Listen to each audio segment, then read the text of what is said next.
Anime की दुनिया में कुछ ऐसी चीज़ें हैं जो लोगों को हमेशा पसंद आती है। पहली तो है इसेकाई, जो कि बहुत सारे आ रहे हैं दिन ब दिन, और दूसरी है सामुराई और निंजा वाले anime.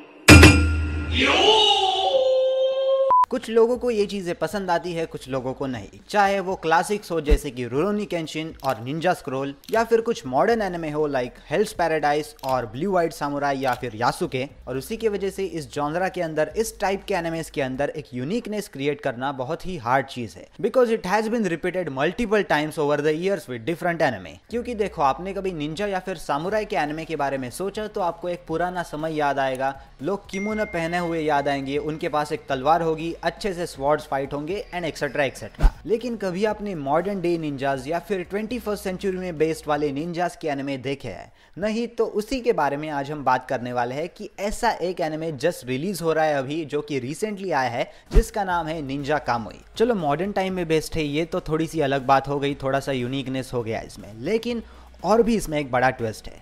This time it is not based in Japan but in America. So आपको बहुत बड़े बड़े स्काई स्क्रैपर्स, उन पे कूदने वाले निंजास, उन पे फाइट करने वाले निंजास, वो सब चीज़ें देखने को मिलेंगी। इस एनिमे को बनाने वाली कंपनी है अडल्ट स्विम, जो कि वेस्टर्न कंपनी है, और उन्होंने ईस्टर्न एनिमेशन स्टाइल यानी कि जापान की एनिमेशन स्टाइल लेके ये एनिमे बनाया है, और उसी की वजह से ये थोड़ा सा अलग लग रहा है। अगर आप पहला एपिसोड इसका देखना स्टार्ट करोगे तो आपको लगेगा भाई क्या चालू है, क्योंकि पहले एपिसोड में तो आपको बस फाइट्स, ब्लड, गोर, वही सब चीज़ें देखने को मिलेंगी जो कि बहुत सारे एनिमे में होता है। इसमें हमारा मेन कैरेक्टर है जो हाइगन, जो कि है एक न्यू कैनन, यानी कि एक फॉर्मर निंजा जो कि अपने क्लैन को छोड़ के भाग के आया है एक सेपरेट, एक पीसफुल लाइफ जीने के लिए। तो देखो, निंजा क्लैन ज्वाइन करना इतनी आसान बात नहीं है, क्योंकि अगर आपने एक बार ज्वाइन कर लिया तो उनके कुछ रूल्स होते हैं, उनके कुछ कोड्स होते हैं जो आपको फॉलो करने पड़ते हैं। तो अगर आप ऐसे ही छोड़ के भाग गए तो आपको ढूंढने के लिए तो जरूर आएंगे। सो वही आपको पहले एपिसोड में देखने को मिलेगा, क्योंकि जो हाइगन जैसे ही भाग जाता है वो क्लैन छोड़ के, कुछ ही दिन बाद, कुछ ही महीनों बाद, वो सारे क्लैन के लोग उनके पीछे लग जाते हैं उनको मारने के लिए, because they have their code, they can not leave anyone like this. इज्जत का सवाल है। अभी वो पीछे आने पे क्या होता है कि वो बेसिकली पहले एपिसोड में उसके फैमिली को मार देते हैं। सॉरी, स्पॉयलर्स, आई मीन ये मेरे को पहले बताना चाहिए था।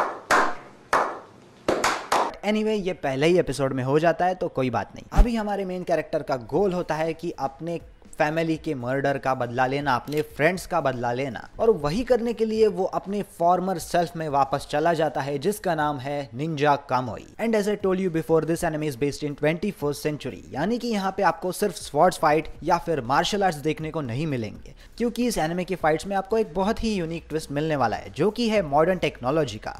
हमारा सामुराई सिर्फ इंसानों से या फिर असैसिन से फाइट नहीं करता, वो साइबॉर्ग से भी फाइट करता है। जब आप इस एनिमे को लगाओगे ना, तो आपको इसके इंट्रो सॉन्ग से ही पता चलेगा दो साइड्स मिलने वाले हैं हमारे मेन कैरेक्टर के। क्योंकि इसका जब इंट्रो सॉन्ग स्टार्ट होता है ना, तो इसके स्टार्ट में आपको एकदम जेंटल मेलोडी सुनाई देगी, फिर बाद में आएगा एकदम डेथ रॉक मेटल वाली मेलोडी, जो कि एकदम एग्रेसिव और स्ट्रांग होगी। और उसी की वजह से आपको पता भी चलेगा कि हमारा जो मेन कैरेक्टर है उसके दो साइड्स होने वाले। हमारे मेन कैरेक्टर के दो साइड्स में से पहली साइड तो होती है जब वो मास्क पहनता है, और मतलब एक ओनी का मास्क होता है, एक लाइक ओनी मतलब डीमन इन जापानीज। सो उसका वो मास्क होता है, वो पहन के वो असैसिन्स को मारता है, अपना बदला लेता है और वो सब चीज़ें करता है। और फिर दूसरी साइड होती है हमारे मेन कैरेक्टर की, जब वो मास्क निकाल देता है। और लोगों को लग रहा होगा जब वो मास्क पहनता है तब वो एक्चुअली में खतरनाक होता है, लेकिन actual demon lies beneath the mask. अभी मैं ज़्यादा स्पॉयलर्स नहीं दूंगा, लेकिन पहला एपिसोड आप सिर्फ देख के मत छोड़ना, क्योंकि असली ट्विस्ट सेकंड और थर्ड एपिसोड में आ जाता है। पहले एपिसोड में तो सिर्फ मारपीट और ब्लड, खून खराबा, वही सब चीज़ें हैं। इसके वजह से शायद कुछ लोग हुक हो जाए, कुछ नहीं हो, क्योंकि मेरे जैसे लोगों को कुछ इंटरेस्टिंग चाहिए, सिर्फ खून खराबे से नहीं होता मेरा। आपको पहले ही एपिसोड में इतनी मारपीट दिखेगी ना कि बहुत सारे लोगों ने इसको John Wick of the anime बोल दिया है with ninjas. Second episode start करोगे तभी आपको एक हुक मिलेगा इस सीरीज में, जहां पर आपको एक मिस्ट्री दी जाएगी, जिसकी वजह से आप पूरी सीरीज देख पाओगे। क्योंकि सिर्फ मारपीट पे तो आप सीरीज नहीं देख सकते। Violence is not the answer, probably sometime is, but इस सीरीज के लिए नहीं।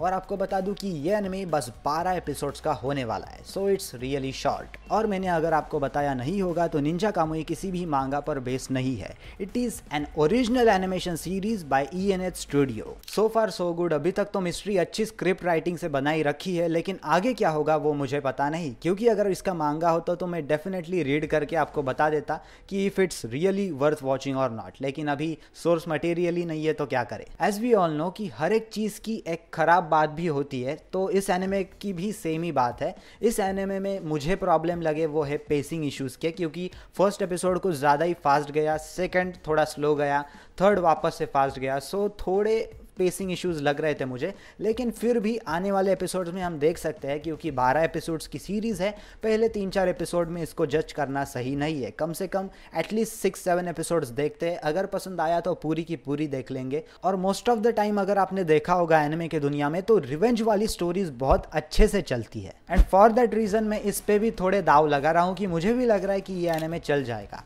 लेकिन अभी मैं इसको मास्टरपीस नहीं कहूँगा, क्योंकि there are many YouTubers who is calling masterpiece to every anime that is releasing every month.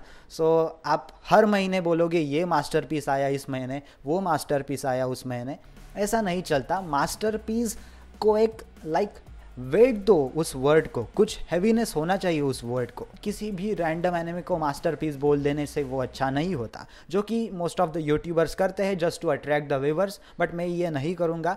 It has a lot of potential, लेकिन 1-2 सीज़न तो आने दो इसके। पहले ही एक सीज़न भी कहाँ, 2-3 एपिसोड में ही लोग इसको मास्टरपीस बोल देते हैं। ऐसे थोड़ी होता है। एंड कैसे होना है, आगे स्टोरी कैसे बढ़ रही है, पेसिंग इश्यूज हो रहे हैं कि नहीं, या फिर राइटिंग और फाइटिंग सीन्स और एनिमेशन कंसिस्टेंट है कि नहीं, ये सभी चीजें देखकर एनिमे को मास्टरपीस बोला जाता है, ना कि हर एक एनिमे को। और पर्सनली इसके अंदर जो नियॉन लाइट्स के अंदर जो फाइट सीन्स किए गए ना, वो पर्सनली मुझे बहुत अच्छे लगे। और आपको पता है इसका जो डायरेक्टर है ना, जिसका नाम है संग हू पार्क, ये एक्चुअली जुजुत्सु काइजन को डायरेक्ट कर रहा था, लेकिन इसने माप्पा को जस्ट लास्ट महीने में ही छोड़ दिया। That's probably because of the overwork, जैसे हमें पता है कि माप्पा कैसे हाल कर रही है उनके एम्प्लॉयज़ का। But anyway that's a good news कि उसको दूसरी जगह पे काम मिल भी गया है, and he is using his skills at the best place possible. So basically Ninja Kamui is a story about vengeance, murder, mystery with a twist of ninja in a modern day society. सब बहुत ही interesting होने वाली है ये series. शायद से मैंने पहले 3 एपिसोड्स देख लिए हैं। आपका क्या कहना है इस सीरीज के बारे में? अगर आपने ये सीरीज देखी होगी तो कमेंट सेक्शन में कमेंट करके जरूर बताना कि आपको कैसी लगी ये सीरीज। और अगर आपको ये छोटा सा रिव्यू पसंद आया then make sure to subscribe to my YouTube channel, because I post daily anime and manga related content, like top 10 listing, reviews post करता हूँ और उसी के साथ न्यूज़ भी पोस्ट करता हूँ। सो अगर आपको अपडेटेड रहना है तो सब्सक्राइब करो और ये 2 वीडियो जाके ज़रूर देखना, because they are also really good. So if you enjoyed make sure to check them out, and मिलते हैं अगले वीडियो में। सायोनारा।